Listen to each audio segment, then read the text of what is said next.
jurucakap Hamas, mengatakan Hamas committed untuk melaksanakan rundingan Gaza. 15 perkara yang menjadi perbincangan yang telah Hamas. Arif, tolong Arif, mana 15 perkara tu? 15 perkara yang digariskan oleh Board of Peace yang dipersetujui oleh semua negara penaja berdasarkan resolusi 2803 United Nations Security Council atau Majlis Keselamatan. Kemudian dia ada Board of Peace. Dan Board of Peace ni yang disertai oleh lebih 20 negara bersetuju. Inilah 15 perkara utama yang mesti dipatuhi oleh kedua-dua belah pihak. Jadi sebaik saja perkara ni diumumkan, Hamas bersetuju dengan semua perkara. Seminggu kemudian Israel menolak pada hari Ahad lepas. Jadi pada hari Ahad lepas, genap hari ini dah 8 hari, Israel menolak dengan enggan mematuhi iaitu syarat kedua dan syarat kelima. Di mana dia nak Hamas ni serahkan semua senjata secara serentak. Dan senjata tu tak boleh diserah kepada pihak pentadbir sementara. Jadi niat dia tak percaya kepada pentadbir sementara yang dipilih oleh Board of Peace, yang dipersetujui oleh semua negara penaja, juga dipersetujui oleh Hamas, iaitu pimpinan Ali Sha'ad. Jadi Israel menggunakan taktik ni adalah kerana kedudukan pilihan raya. Kerana mereka akan ada pilihan raya Israel pada 27 hari bulan Oktober 2026. Di mana kalau tuan-tuan tengok poll, POLL undian, hari ini adalah berosot lagi satu kursi untuk parti pemerintah Likud dan gabungan dia. Mereka hanya ada 51 berbanding 52 mereka perlu perolehi dalam undian bulan lepas. Manakala pembangkang yang menggabungkan parti Yashar dan juga parti Together yang dipimpin oleh Gadi Eisenkot, kemudian Naftali Bennett, orang lama, dan Yair Lapid, orang lama, pembangkang lama ni, mereka berjaya memperoleh 56 ke 57 kursi. Jadi 119 adalah pecahan bagi dua blok yang bertanding. Mana 11 lagi? 11 lagi adalah kursi Parti Islam yang dipilih, yang diwakili oleh Parti Ra'am. Dan sebuah lagi Parti Nasional Arab. Di mana ini ada 11 kursi. Dalam tradisi, walaupun kursi Parti Arab ni terpecah dua, Ra'am lah yang selalu menang banyak. Dia dijangka menang 6 ke 7 kursi, lebih tinggi daripada 5. Manakala parti-parti berhaluan kiri akan menang 5 ataupun 6 kursi daripada 11. Menjadikan deadlock adalah blok ultra, Likud dan plus parti ultra nasionalis, termasuklah Religious Zionism yang dipimpin oleh Bezalel Smotrich, Esmat Yahudi yang dipimpin oleh Itamar Ben-Gvir, dan juga parti Religious Zionism. Ini 3 ultra nasionalis yang tak mahu Palestin wujud. Manakala satu lagi adalah parti Syas yang ada 11 kursi sekarang, dia dijangka merosot kepada 8 kursi. Parti ini perjuangan dia hanyalah untuk tidak meminta golongan Heradi ataupun pelajar pengajian Torah terlibat dengan perang. Di mana ini menjadi kontroversi di Israel kerana perang ini dianggap perang nasional, tetapi ada puak yang dikecualikan kerana aliran kitab mengatakan mereka ni tak boleh pergi ke medan perang. Dengan kedudukan Parti Likud yang hampir kalah dan sangat struggle nak menuju pilihan raya 27 hari bulan Oktober, maka Netanyahu masih lagi terpaksa berfikir untuk menentang perang ni. Kerana perang ni dijangka memenangkan parti ultra nasionalis ni. Puak ultra nasionalis saya sebut tadi, Esma Yahudi sekarang dia ada 6 kursi. Kemudian Bezalel Smotrich dengan parti dia Religious Zionism, dia ada 7 kursi. Moshe Gafni dengan parti dia United Torah Judaism, dia ada 8 kursi. Jadi dengan kedudukan mereka menguasai 21 kursi dan matuk parti Syas yang sekarang ada 11. Dan kesemua parti ultra nasionalis dalam undian tak merosot undi dia. Dia kekal. Puak ultra nasionalis yang mau penghapusan Palestin ni kekal. Penghapusan Gaza ni kekal. Cuma Likud saja menurun. Undi parti Likud yang dianggap parti kanan ni adalah far right, parti ultra kanan. Parti Likud kehilangan kursi, dia dijangka hanya menang 23 je daripada 32 yang dia miliki sekarang, kerana munculnya apa yang dipanggil sebagai parti berhaluan tengah ataupun parti kanan baru, iaitu Yashar yang dipimpin oleh bekas jeneral perang Gadi Eisenkot. Kerana Likud takut dalam keputusan sekarang dia bersetuju dengan perjanjian ni, sokongan kumpulan ultra nasionalis yang mahukan parti ni, mahukan Israel terus menghapuskan Palestin ni, menyumbang 21 kursi. Hilangnya akan menyebabkan dia lagi teruk. Walaupun poll telah menunjukkan masih ada ruang tipis di mana 51, 57, 56 yang diperoleh oleh kerajaan, 51 parti Likud dan sekutu dia. Pembangkang yang akan masuk dengan gabungan 3 parti besar akan menang 56 ke 57. Masih deadlock. Mereka perlu sokongan parti Islam. Dan parti Islam ni dalam sejarah Palestin tak pernah berada dalam kerajaan. Kerana ada orang Arab Israel 2 juta orang, maka ada 11 kawasan pilihan raya daripada 120 ni adalah kawasan parti Islam. Jadi mana-mana parti yang nak berbentuk kerajaan, dia kena ada 61 simple majority. Di mana sekarang parti Likud memerintah dengan 64. Kadang-kadang jatuh 62. Tengok bagaimana ahli parlimen mereka lompat naik, lompat masuk. Berarti dia hanya ada simple majority. Jadi memandangkan struggle politik yang besar yang dia alami oleh parti Likud, dia takkan masuk perjanjian ni.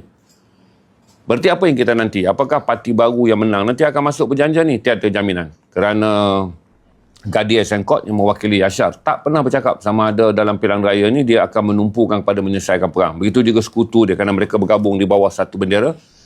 Parti Together yang bergabungkan Naftali Bennett. Parti Naftali Bennett dia bergabung dengan parti Yair Lapid, dia bentuk satu bendera parti. Dan mereka pun tak bagi jaminan akan bersetuju atau tidak. Kerana perkara ni tak dibincangkan kerana semua orang nak meraih undi. Seperti isu mengenai pembebasan Gaza. Ada hal yang sangat sensitif. Berarti Gaza akan berada dalam titik yang sangat terapung menjelang 14 hari notis ni dikeluarkan. Berarti bila notis ni dikeluarkan oleh Board of Peace, kedua-dua pihak ada 14 hari dan sekarang dah habis 10 hari. Ada 4 hari lagi di mana apakah Israel akan bersetuju? Kerana saya dah jelaskan pada tuan-tuan, dalam kes ni untuk penjelasan yang mudah, Hamas telah bersetuju. Jadi Hamas semalam mengadakan pertemuan di Mesir dan turut dihadiri oleh Jared Kushner. Cuma Jared Kushner tak keluarkan kenyataan. Jadi Jared Kushner balik daripada Tel Aviv, berjumpa dengan Netanyahu, dia tak buat sidang media. Sebelum sampai ke Amerika, dia berhenti semalam. Dan untuk pertama kali dalam sejarah, Jared Kushner berunding terus dengan Khalil Al-Hayya, Ketua Biro Politik Hamas atau pemimpin 61 Hamas yang baru dilantik kira-kira 3 minggu yang lalu melalui pilihan raya dalaman parti Hamas.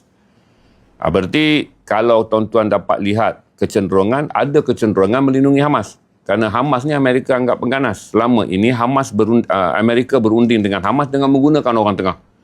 Iaitu Qatar, iaitu Mesir dan juga Turki. Tapi Jared Kushner semalam berunding terus dengan Khalil Al-Hayya kerana Hamas telah menunjukkan persetujuan. Termasuk peralihan kuasa penuh kepada kerajaan sementara yang bukan daripada parti. Tapi yang menjadi pertikaian Israel cari pasal adalah bahagian 2 perjanjian ni, iaitu penyerahan senjata mengikut jadual. Israel kan sekarang dia ambil 70% tanah Gaza. Dia undur pergi garisan 50%, Hamas akan serah sedikit senjata. Dia undur penuh barulah Hamas serah penuh. Israel tak nak, dia saja menggunakan alasan Hamas mesti serah penuh. Itu bahagian 2. Bahagian 5 pula, serahan senjata ni apabila Hamas serahkan kepada kerajaan sementara yang dipimpin oleh Ali Sha'ad yang tiada kepentingan ketenteraan dan kepentingan politik kerana dia adalah seorang teknokrat bersama 14 kabinet dia. Senjata ini kemudian akan diberi kepada polis baru Gaza dalam tempoh 6 bulan. Dengan bantuan UAE, dengan bantuan Mesir akan ada latihan untuk polis baru. Maka polis ni lah ambil senjata untuk menguatkuasakan undang-undang di dalam Gaza. Dan kemudian siapa yang akan jaga semua garisan Israel keluar? Dia tak panggil tentera pengaman. Kerana ini adalah unjuran yang telah diatur oleh Board of Peace. Akan ada tentera daripada Tanzania dan akan ada tentera daripada Azerbaijan. Fasa pertama akan masuk dan mengikut janji. Dan Israel tak mau buka perjanjian ni. Jadi rumit untuk membincang berapa ramai yang akan dibenarkan masuk ke Gaza. Jadi dalam keadaan titik Gaza yang berada pada tak mungkin akan selesai. Kerana Netanyahu, saya jelaskan tadi, bukan kerana perjanjian ni, kerana kesan pilihan raya. Berarti kalau dia penuhi perjanjian ni, 3 parti yang akan bersama dengan dia ni, ada 21 kursi, kemungkinan menjual kursi itu pula selepas pilihan raya pada parti bangkang. Maka Netanyahu akan jatuh. Dan bila Netanyahu jatuh, masalah dia bukan saja jatuh, dia akan ke penjara. Satu, kerana dia ada tuduhan rasuah di mahkamah Israel dengan penyonglapan 300 juta USD dalam kempen pilihan raya 2018. Dan satu lagi dia ada jenayah perang daripada Mahkamah Jenayah Antarabangsa. Berarti Netanyahu tak mau dia kalah, dia terpaksa struggle sampai tengok result 27 hari bulan. Sekiranya parti dia masih lagi boleh bergabung dengan parti-parti lain, dia mahir tuan-tuan. Dia sangat licik dalam politik kerana dia adalah ahli politik yang paling lama menjadi Perdana Menteri dalam sejarah Israel. 1999, dia kalah 2005, dia kembali pada 2012, dia kekal sampai sekarang. Walaupun 2 kali dia pernah dijatuhkan dalam tempoh 2018 menuju 2022. Jadi itu keadaan yang ada di Gaza. Gaza diserang dengan teruk tetapi tumpuan utama adalah tebing barat. Di mana Likud, di mana kerana dia tak boleh menyerang Gaza, kalau dia serang boleh menimbulkan kemarahan, tapi tebing barat yang tiada jaminan perjanjian. Jadi kalau tuan-tuan tengok kumpulan Amanah yang menerima dana yang banyak daripada penyokong Israel yang mahukan tebing barat juga dirampas, Amanah telah membayar kepada Hilltop Youth dan juga Hakma dua golongan perampas tanah yang terdiri daripada pemuda-pemuda Yahudi ini untuk merampas rumah Palestin. Dengan kes yang paling besar sekarang adalah sebuah kes di mana mereka kepung 3 buah rumah dan 2 minggu rumah itu tak dibenarkan menerima bantuan makanan. Jadi UNICEF keluarkan bantahan hari ini kerana mereka nak hantar bantuan pada kanak-kanak yang terkepung dalam 3 keluarga yang telah 14 hari tidak menerima bantuan. Dan keluarga ini tak nak keluar. Dan Israel kepung, dan tapi pada masa yang sama kawasan ini telah dicerobohi oleh media. Media dapat banyak gambar. Menjadikan nak dibunuh 3 keluarga ni seperti mana yang mereka lakukan dalam penghalauan 1000 keluarga yang lain tak boleh buat. Kerana 1000 keluarga yang lain mereka ugut, mereka tembak, mereka apa, keluarga ni pun lari. 1000 keluarga telah meninggalkan kawasan-kawasan yang Israel telah lancarkan serangan berdasarkan map yang saya tunjukkan pada tuan-tuan. 3033 kawasan perampasan rumah yang Israel lakukan antara Julai. Tuan-tuan boleh tengok. Ya, kawasan-kawasan yang Israel lakukan rampasan tanah. Dipecahkan secara detail daripada 3033 kawasan. Jadi Nablus sekarang ini menjadi kawasan utama perampasan tanah berlaku selain daripada Ramallah. Pencerobohan ke atas Ramallah adalah satu kepedaban besar kerana Israel telah pun menggazetkan Ramallah sebagai ibu kota pentadbiran Palestinian Authorities. Yang mana di sinilah pejabat Presiden Mahmud Abbas. Jadi dengan keadaan yang ada menjadikan Gaza berada dalam keadaan sangat menyedihkan. Dan kalau tuan-tuan rajin cari, saya ucap terima kasih terutama walaupun ada istilah dipanggil sebagai shadow untuk semua konten Palestin ni. Platform site. Platform site. Kalau saudara tengok rungutan banyak kepada dunia kerana Meta dan juga semua media sosial menggunakan apa yang dipanggil istilah platform site. Seperti pembunuhan genocide lah. Tapi mereka menghapuskan kandungan-kandungan pro-Palestin di media sosial. Kerana ada platform site, maka bila platform site ni menjadi sangat kuat dan sangat ketat kawalannya, tuan-tuan tak dapat melihat dengan banyak video-video yang menunjukkan bagaimana kekejaman Israel ke atas tanah orang-orang di tebing barat. Mereka tembak, mereka serbu, mereka rampas, mereka ugut, mereka pukul. Dan kita tak dapat angka kematian dia kerana Israel menghalang pengambilan mayat. Kedudukan kawasan yang Israel ceroboh ni terlampau luas. Dia nak dapatkan jumlah-jumlah ni sangat rumit bagi Kementerian Pertahanan, Kementerian Palestin, pihak pentadbiran Palestin. Jadi 3033 kawasan. Jadi hari ini ada penyertaan masyarakat dunia yang sesuai print tadi ada. Perancis yang saya hantar tak ada print. Okey, saya beritahu kata Perancis, United Kingdom, Sweden, Australia, New Zealand menjadi 5 negara yang menyertai Pakatan Baru, iaitu mengambil tindakan dengan mengharamkan semua yang terlibat dengan perampasan tanah dan mengharamkan semua aktivis perampasan tanah yang bergabung dengan Amanah. Kerana kali ini adalah Amanah yang menjadi penaja utama mengutip dana di negara-negara barat yang ada penyokong Israel, kemudian mendanai kumpulan Hilltop Youth ataupun pemuda puncak bukit ni, kerana mereka naik ke atas bukit, mereka bina camp, mereka letak senjata, mereka tembak orang Palestin yang berada di bahagian kawasan-kawasan yang rumah yang mereka nak rampas atau tanah yang mereka inginkan. Jadi itu saya update tuan-tuan di tebing barat ni, sangat menyedihkan. Sebab tebing barat ni tak boleh nak diungkit kerana tiada jaminan perjanjian. Jadi banyak negara-negara sekarang sedang mengusahakan bagaimana di tengah-tengah sambil melindungi Gaza, dan Israel dah buat satu taktikal kalaulah mereka kalah di Gaza. Terpaksa berundur kerana perjanjian 15 perkara yang telah diputuskan dalam United Nations Security Council 2803. Hendaklah ada usul. Sekarang ni kita harap semua negara Islam mula membawa usul untuk tebing barat bagi membolehkan selain saja menyelamatkan Gaza, tapi bencana sedang dipindahkan ke tebing barat. Kerana 15 perkara ni dikuatkuasakan, tebing barat Gaza sedang diperhatikan. Israel bimbang dia melanggar resolusi 2803. Dia aktifkan kumpulan perampas tanah di tebing barat. Dan tindakan di tebing barat ni tak ada resolusi dia untuk masa sekarang. Menjadikan kita harap dalam sidang United Nations Security Council, iaitu Pakistan dan Somalia, 2 negara Islam yang menjadi anggota, segera membawa usul untuk melindungi tebing barat daripada pembunuhan, perampasan dan juga penghalauan orang Palestin daripada rumah mereka. Itu saya update tuan-tuan untuk tuan-tuan lebih faham apa yang sedang berlaku di Gaza, dan dia menemui deadlock. Tapi kita akan tunggu minggu ni dia apabila Jared Kushner balik dan kita lihat apa pendirian Amerika. Kerana pendirian negara-negara board of peace yang lain, terutama Arab Saudi, Qatar, Mesir dan juga Turki yang menjadi negara perunding dan Amerika, memang semua orang dah bersetuju dengan 15 perkara ni.